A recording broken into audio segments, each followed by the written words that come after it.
আগরতলা শহরের উন্নয়ন এবং পরিকাঠামো উন্নয়নের লক্ষ্যে চলমান বিভিন্ন প্রকল্পের কাজের অগ্রগতি খতিয়ে দেখতে সম্প্রতি রত্না দত্তকে সঙ্গে নিয়ে রাজধানীর চলমান সংঘের পুকুর পাড় পরিদর্শন করেন আগরতলার মেয়র তথা বিধায়ক দীপক মজুমদার। পরিদর্শনকালে তিনি জানান, পুকুরটি সংস্কারের কাজ অনেকাংশেই এগিয়ে গিয়েছে এবং বর্তমানে তা শেষ পর্যায়ে রয়েছে। তবে কাজের মাঝপথে কিছু সমস্যার সম্মুখীন হতে হয়েছিল, যার মধ্যে পুকুর পাড় নির্মাণ নিয়ে কিছু আপত্তিও তোলা হয়েছিল বলে মেয়র উল্লেখ করেন। তিনি আরও জানান, স্থানীয় ওয়ার্ড কাউন্সিলর এবং সংশ্লিষ্ট দপ্তরের প্রতিনিধিদের সঙ্গে নিয়ে তিনি পুরো এলাকাটি ঘুরে দেখেছেন এবং কাজের অগ্রগতি পর্যালোচনা করেছেন।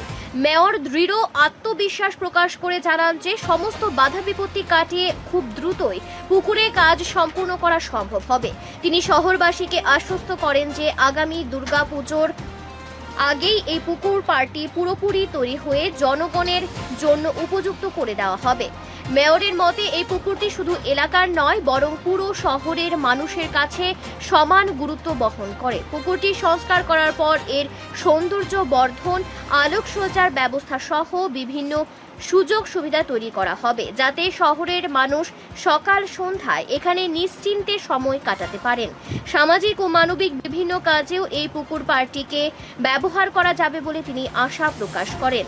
সরকারি যে কোনো উন্নয়নমূলক কাজে কোনো ব্যক্তি বা রাজনৈতিক দলের দ্বারা বাধা সৃষ্টি করলে তা কোনোভাবেই বরদাস্ত করা হবে না বলে তিনি কঠোর হুঁশিয়ারি দেন।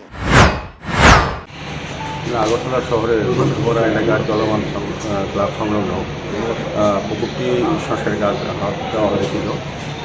কাজ প্রায় অনেকটাই এগিয়েছে বলবো, প্রায় শেষের দিকে যাচ্ছে। কিছু কিছু সমস্যার মধ্যে মধ্যে হয়। এখানে একটা গেট নিয়ে সমস্যা ছিল, একটা বাড়ি থেকে আপত্তি করা হয়েছিল।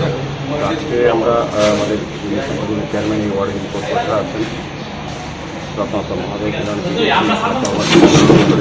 আমাদের এলাকার চেয়ারম্যান সঞ্জীব পাল মহোদয় আছেন, আমাদের এখানে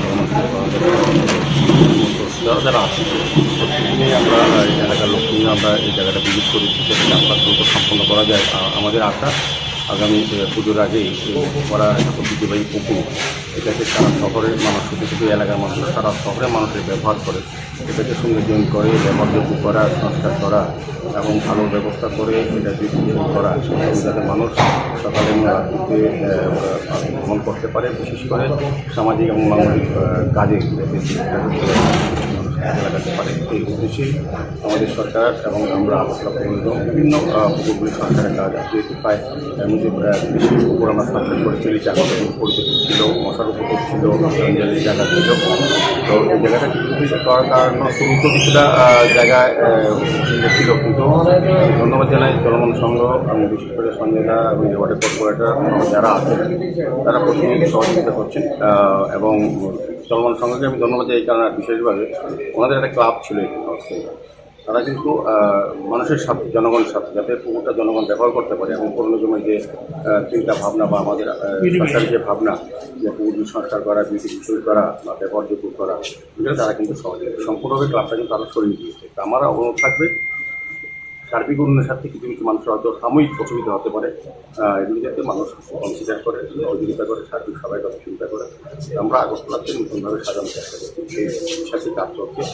আমাদের রাজ্যের মাননীয় মুখ্যমন্ত্রীও এই বিধানসভারই উনি বিধায়ক, উনি মুখ্যমন্ত্রী যেমন এই এলাকার বিধায়ক, ওনারও একটা নির্দেশ আছে।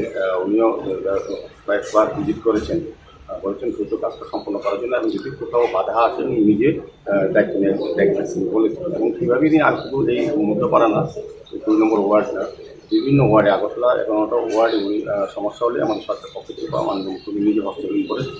আমার বিশ্বাস আছে এখানে যদি কেউ বাধা দিতে যায় বা অসুবিধার সৃষ্টি করে, এটা কোনোভাবে বরদাস্ত করা হবে না। আমাদের সরকারি কাজে, উন্নয়নের কাজে কোনো রকম প্রতিষ্ঠান, ব্যক্তি বা রাজনৈতিক দলের কোনো বাধা আমরা গুরুত্ব করি না। আমরা আমাদের সরকারি নিয়ম অনুযায়ী আমরা কাজ করে যাবো।